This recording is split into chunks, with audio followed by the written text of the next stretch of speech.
So my newest book is called Double Bass Drumming Explained Part 2, the Workbook.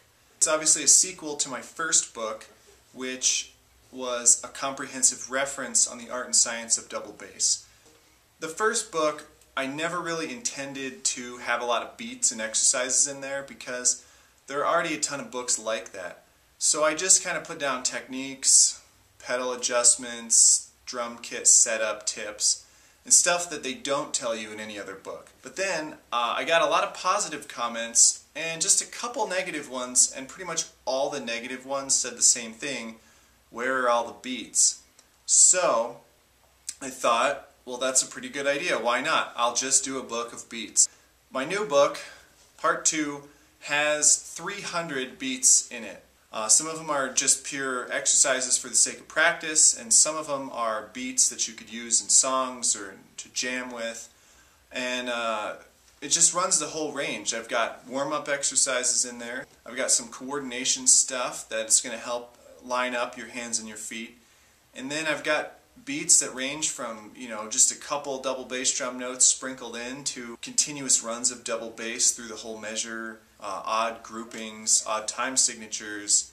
There's a few shuffles in there. There's some interesting interplay between different cymbals in the snare drum while playing double bass. The main goal here was to give people something they could use to practice the stuff they learned in the first book. There's a bunch of other books out there already. I mentioned some in the last book and even in the last video for the last book. And those are still great. I'm not saying that they're not good. I have them and I practice out of them, but those books weren't written with my book in mind as far as technique and application go.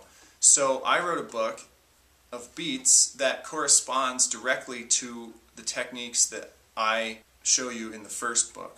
So it's directly compatible. It makes a one-to-one connection between what you learned in the first book and what you can practice out of the second book. This is an e-book, so you can get it in PDF format, and you can put it on pretty much any device where you can read a PDF file. So a phone, a tablet, laptop, desktop, you name it, it'll probably load up on there just fine. You could also just print it out if you wanted to write on it, or put it on a music stand. You can also get it on Amazon for Kindle.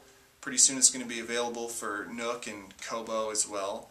You'll be able to actually get it from your local bookstore through Kobo, so you can support a local business and an independent author at the same time. So it's like a win-win.